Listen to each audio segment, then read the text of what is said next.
This week on Beyond the Bio, I'm joined by Katy Eatenton, a mortgage and protection specialist who's built a powerful personal brand in a space most people would describe as anything but exciting.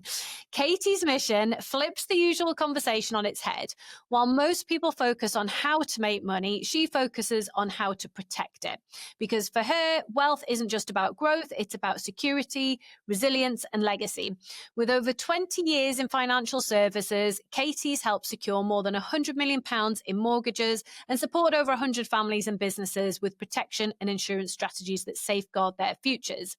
Katy works with women, families, and business owners who want to take control of their financial future, not leave it to chance. And she's known for cutting through the noise, challenging assumptions, and making complex decisions feel simple and manageable.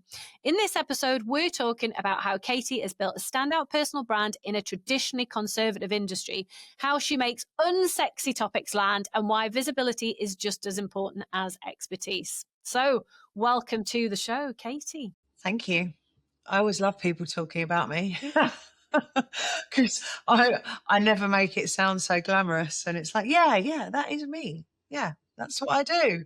You do need people to be talking about you. So, some people do see your industry as a dry or a dull space. So what's your answer to that? Everyone of an age remembers the insurance guy used to come around and knock at the door and they'd sell insurance on your doorstep.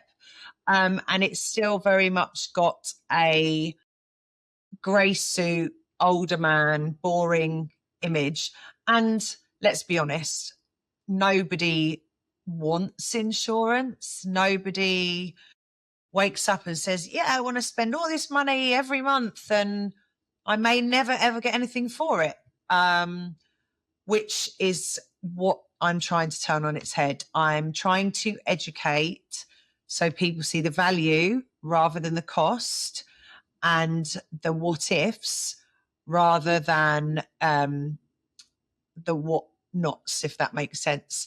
So we don't, as an example, we don't get in our car and drive around for a year and at the end of the year say, I'm really annoyed I didn't crash this year because I didn't claim on my car insurance. But if you crash your car, the first thing you do is get on the phone to the insurance because you know they're going to sort it out. And it's very frustrating that people see a value in that and they see a value in insuring their pets and their phone and their washing machine, but not themselves. And so I was thinking, how could I get the message out in a way that people take in better than one-to-one and being felt sold to? Because that's also the bad reputation that insurance has. It's sales. So, no one buys insurance. You have to sell insurance. So I thought, how could I flip it on its head a little bit? And there's a few women doing in the same space that are talking about it a lot.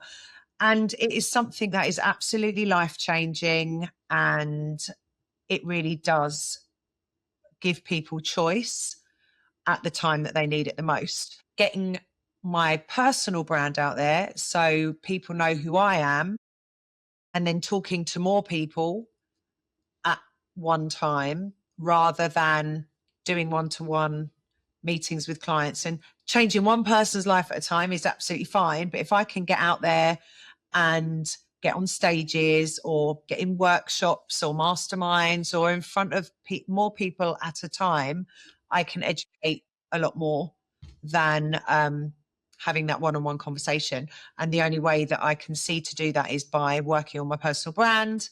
Yeah. And then that naturally will follow. So tell us about some of the things that have been working well for you, for your personal brand. What kinds of activities have been giving you that good return on investment? Networking. It's definitely a case of who you know. At the moment, I think referral business and reviews work, and being real. We're definitely in a time where AI is making people not believe their eyes, not believe what they hear. So by putting myself out there and being more visible on socials is at least putting a personality behind the face. We're so focused on making more money, driving our business, scaling, expanding, which is brilliant because we're carving out a future for our children and for ourselves. But what happens when that goes wrong? So I'm focusing more on putting myself in those rooms that I can talk to people about the what could go Yeah. wrong. And with networking, so I think networking absolutely is a big part of personal branding, and I don't think it's always the most obvious thing that people think of with that. So, have you got any sort of tips or advice around the kinds of rooms that are proving to be really high quality for you? Definitely female entrepreneurs. Hmm. I think we are definitely becoming more independent, more financially savvy, wanting to know more about finances. It has very much been a male dominated industry over the years. And I actually put a post on LinkedIn the other day and not that many people answered, to get an understanding of whether women want to speak to women about their finances or men wanted to speak to men. And like I said, I didn't get that many people answer, which was surprising, because the main answer was, I just want someone that's got experience.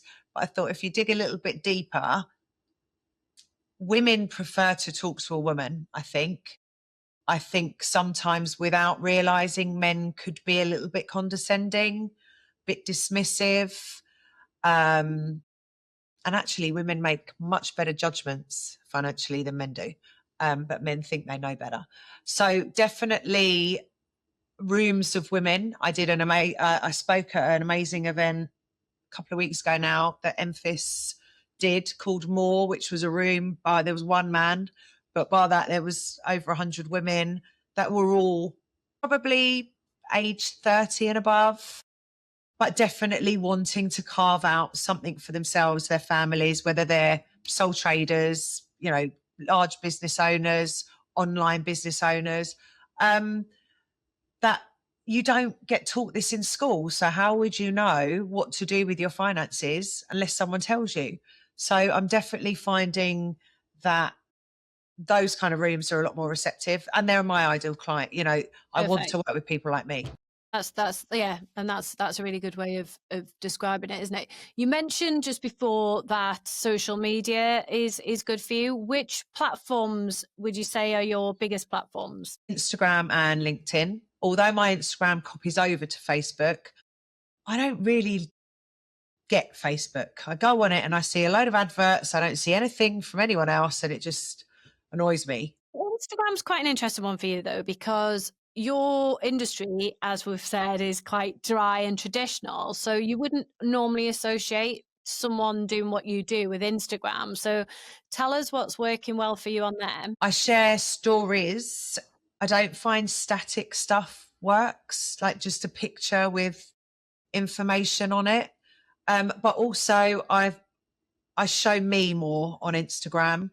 The classic BNI. Build you work with someone that you like, know, and trust. So I think people see who I am on Mm, Instagram, and then maybe what I do on LinkedIn. LinkedIn's a more new platform for me. I find people read more on LinkedIn. Instagram's very quick. And actually, I get much more traction on posts on Instagram with the kids in, or something that's not work related.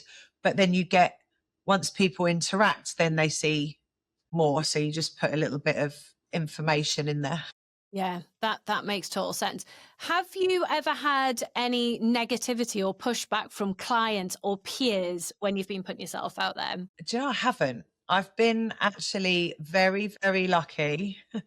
Very lucky. There was one post that I did. It was the one and only post I did on TikTok. And I thought, oh, that was really good. So I put it on, I think I put it on my LinkedIn and my Instagram. I can't remember now, but I don't think it was controversial. I think it was really good advice, but some people took offense to it. And that's the only time. And that was the message was, before you get financially involved with anyone, not even financially involved with anyone, get a DBS check, get a credit check, and go through their income and I expenditure. remember that. I remember seeing that. Yeah. And the reason why is, in financial services, and if you go and work in a nursery or a school, you have to have a DBS check. If you're a firefighter or a police officer, DBS check. We let people into our home, into our life, into our children's lives without doing the same due diligence as a bank would do to let you work behind the till. As someone that's been burnt horribly by not doing that, I think, and I'm sure there's probably 7, 8 out of 10 women that could verify the same. We need to do better for ourselves and for our children. And I see, obviously, mortgages, people come to you, oh, we're so in love and we want to buy a house together. You see that.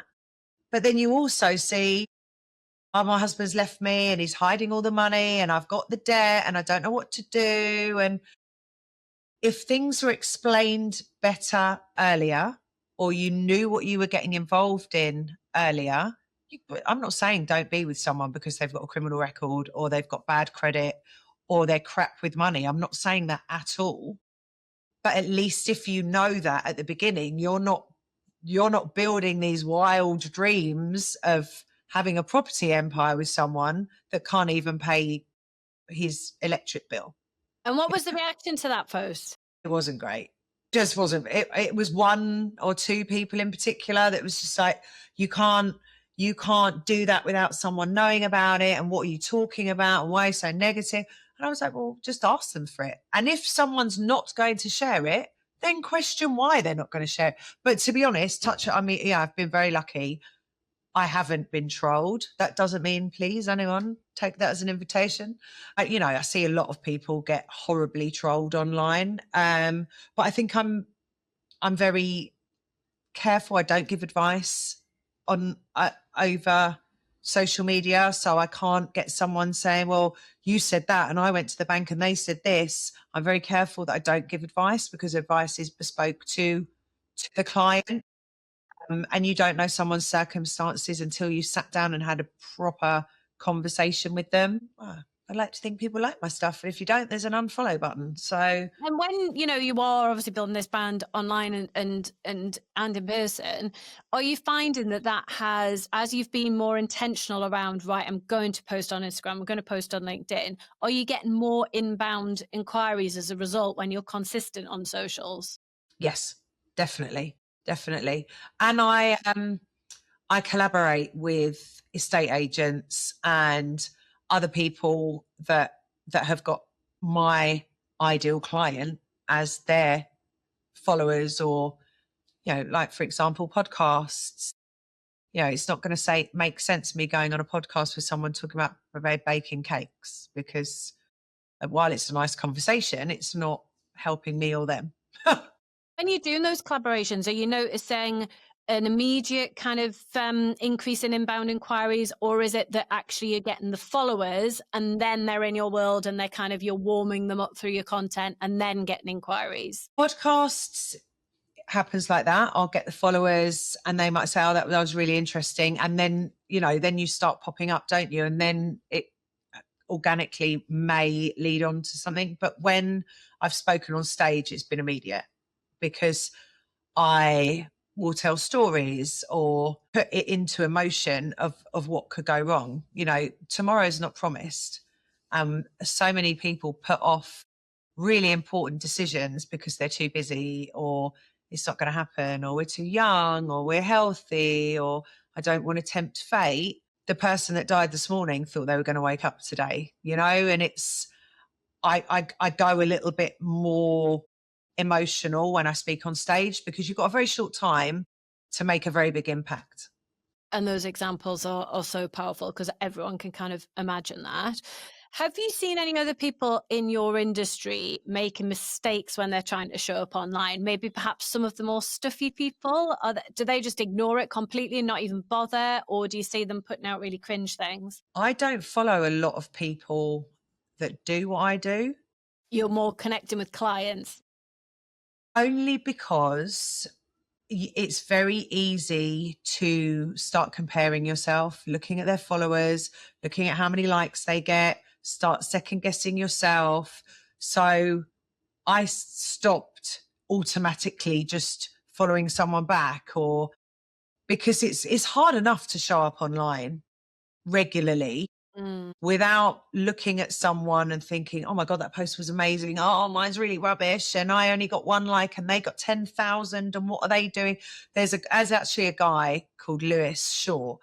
He talks about mortgages a lot and his posts are amazing, but they're very factual and he's got a very big following. And I look at them and I'm like, how'd you get all this stuff? Like he's a friend. I talk to him. How'd you get all this stuff in your head? I'm never going to be like that, because that's not who I am anyway. I don't want to be sort of hard facts and data, and that's so. But again, I look at his 20,000 followers. I'm like, why has he got so many more? And I just listen. There's enough clients for every single person in the world. We don't need to be competing with anyone, and it is hard enough to show up online anyway. For someone that's watching or listening and they're thinking, my industry's too boring for personal branding, so it's even more dull than insurance and financing stuff, what advice would you give to them? Do it anyway. I went to a conference the other day. There was a young guy called Timothy Armu who's like super successful. Yeah. He was talking about scaling and selling businesses. He's like 20 something. He's already worth over 75 million. But he put a post of a guy who's created this whole persona and of sticky toffee pudding.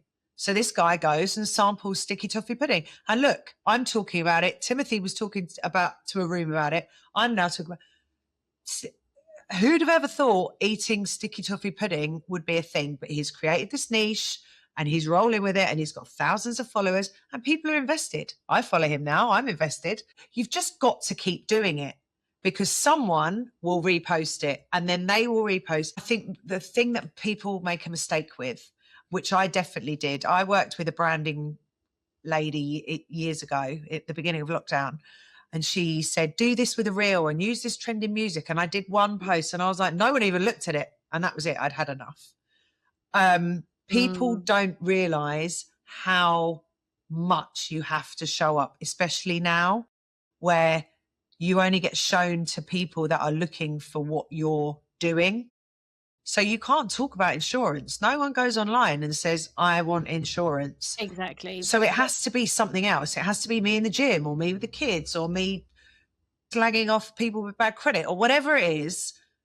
It's that's going to get people looking at you and then they'll invest in you and then know what you do. I think your industry now has to come secondary to your personal brand, to you. Yeah. I think that's great. Katy, I could talk to you all day. Where's the best place for people to find you if they're not already connected to you? Instagram and LinkedIn. So my LinkedIn is Katy Eatenton and my Instagram is also Katy Eatenton _finance. Super easy. And we'll make sure that we pop those handles in the show notes so that people can easily find you. Thanks so much for being on the show. Thank you for having me. Thank you for listening. If you're serious about growing your profile, take our free profile assessment quiz to see where you're at right now and get hints and tips on how to improve your score. You'll find the link to the quiz in the show notes. If you've enjoyed the episode, it would be mint if you'd subscribe, like, and leave a review. See you next Monday.